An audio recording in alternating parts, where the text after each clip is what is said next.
spirituelle. Quand on te donne les directives, ce n'est pas pour que tu puisses l'analyser de façon intellectuelle.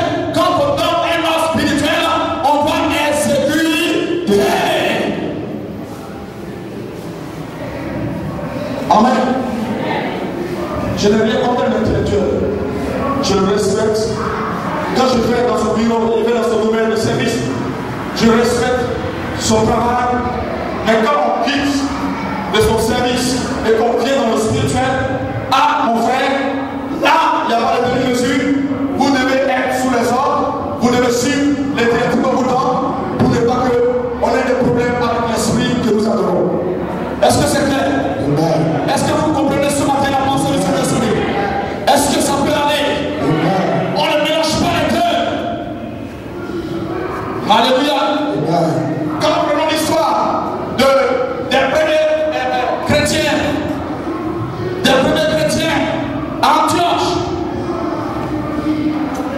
la Bible dit, ils partaient vendre les conceptions, ils partaient vendre les maisons, ils partaient vendre les biens, et ils apportaient l'argent aux pieds des apôtres.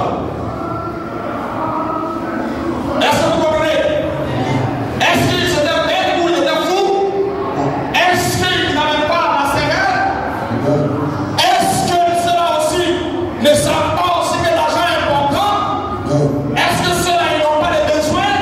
Est-ce que ceux-là n'ont pas de famille? Ils ont une famille. Mais ils ont compris la notion de sacrifice. Et la Bible nous révèle que parmi eux, ils n'avaient pas d'indigents. Les premiers chrétiens, parmi eux, ils n'avaient pas d'indigents.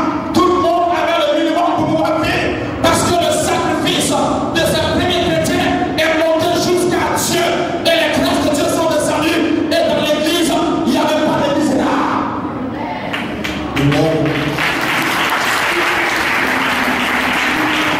Mais qu'est-ce que nous constatons? C'est dans les églises, il y a plus de misérables. Amen. Quand il dit à un homme riche, Jésus t'aime, il commence par te regarder en bas et te montre. Il ne t'a pas encore aimé, s'il te plaît. Il faut bien revoir ton amour que tu as pour Jésus. Amen. Ne va pas dire à celui-là, Dieu va te bénir, il ne va pas te quitter. Amen. Il a un pouvoir matériel financier qui représente pour lui un Dieu. Ils sont au terme. Ils ne respectent pas les autres à cause de leur pouvoir matériel. Mais je veux te dire que si tu es devenu riche pour la cause de Dieu, tu seras une référence dans ce monde. Les gens chercheront à savoir, à prendre conseil auprès de toi parce que tu seras exceptionnel.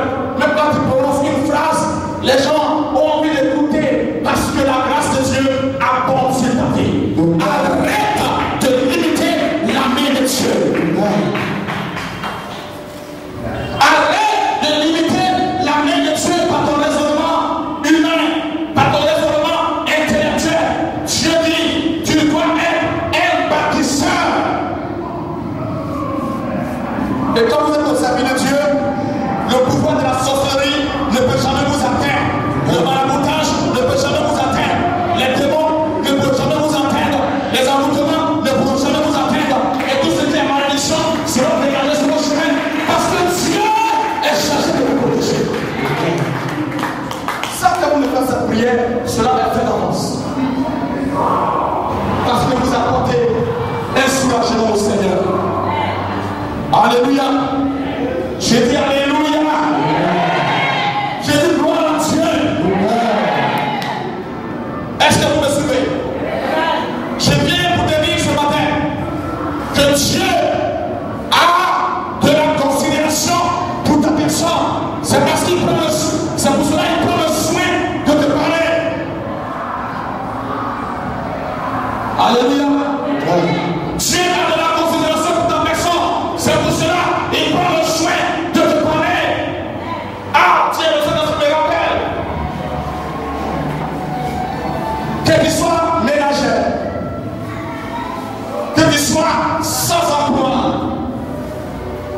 À compter d'aujourd'hui, le Saint-Esprit me dit, arrête de conditionner tes actions par rapport à l'œuvre de Dieu. Dis à Dieu de te venir en aide pour que tu sois aussi un instrument dans les cœurs du Seigneur. Dis à Dieu dans ta prière, je veux être un instrument. Je veux que tu m'utilises pour l'avancement de ton œuvre. Je veux que tu m'utilises pour que l'œuvre de Dieu puisse aller de l'avant. Gloire à Dieu. Nous prenons notre Bible dans le livre de Luc chapitre 7. Luc chapitre 7, le verset 7. Luc chapitre 7, l'évangile selon Luc, le chapitre 7 et le verset 7. Écoutez-nous très bien. Luc chapitre 7, le verset 7. Oui, je lis la parole du Seigneur. C'est aussi pour cela que je ne suis pas. Je reprends sur moi. C'est aussi pour cela que je ne suis pas digne d'aller en personne de toi. Oui. Mais dis un mot. Oui. Et mon serviteur sera guéri. Merci. Alléluia. Il s'agit du centenier. On lit le verset 5, pardon. Vous comprenez mieux le verset 5. Verset 5. Verset 5. Car il aime notre nation. Il aime notre nation. Et c'est lui qui a bâti notre synagogue. C'est lui qui a bâti notre synagogue. Jésus étant allé avec eux, oui, le temps guerre, oui, éloigné de la maison. Quand le centenier envoie des amis pour lui dire, oui, Seigneur, oui, ne prends pas tant de terre pour rentrer chez moi, car je ne suis pas digne que tu entres sous mon toit. Alléluia. Amen. Continue. C'est aussi pour cela que je ne me suis pas cru digne d'aller en personne de toi. Oui. Mais dis un mot. Oui. Et mon serviteur sera guéri. Et mon serviteur sera guéri. Merci, Soleil. Il dit, c'est ce monsieur-là, à lui seul, il a bâti un temple pour la gloire de Dieu. À lui seul, il a bâti un édifice. Et c'est à cet endroit que les enfants de Dieu viennent se recueillir pour adorer le Seigneur. Et il y a un serviteur qui est malade. Lorsqu'il a vu Jésus, ce monsieur a su que entre lui et Jésus, il y a un écart qui est grand. Ils ne sont pas les mêmes personnes. Il dit au Seigneur, je ne suis pas digne que tu rentres sous mon toit, parce que moi je reconnais mon état de pécheur, mais seulement prononce une seule parole à distance, mon serviteur sera guéri. Alléluia. Quand nous lisons la suite, la Bible nous dit que quand le Seigneur a déclaré la parole, à distance, le serviteur de ce centenier a été guéri dans le nom puissant de Jésus-Christ de Nazareth, le Seigneur Jésus. Par une seule parole qui a été prononcée par Jésus. À votre avis,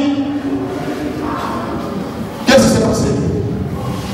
Ce monsieur a fait un sacrifice qui a touché le cœur des serviteurs de Dieu. Et ils ont témoigné. Ils ont dit que ce monsieur, à lui seul, il a bâti notre synagogue. Synagogue, ici, c'est le temple, c'est la maison du Seigneur, c'est l'église, si vous voulez. Il a bâti à lui seul un temple pour la gloire de Dieu. Alléluia. Alléluia.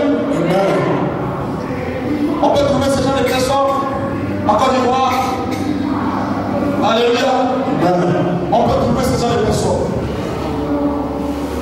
À une seule condition, que ces personnes ont compris la notion du sacrifice par l'adoration de Dieu. Alléluia. Gloire à Dieu. Amen. Bâtir un édifice seul pour la gloire de Dieu, ce n'est pas donné à tout le monde. Mais je veux te dire ce matin, Dieu ne te demandera pas de bâtir un édifice, mais Dieu te demandera de pouvoir te rendre utile pour l'avancement de l'œuvre de Dieu sur la terre. Il te dira de te rendre utile. Vous savez, il y a quelque chose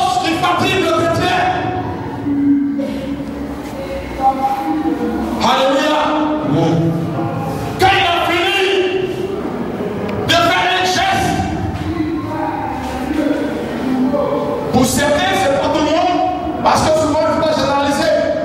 Quand il a fini de faire un geste dans l'œuvre pour le devenir du sang, il se limite à ce geste et il commence à publier de part et d'autre le geste qu'il vient de faire et il ne fait plus rien d'autre à part le geste qu'il a fait. C'est dommage.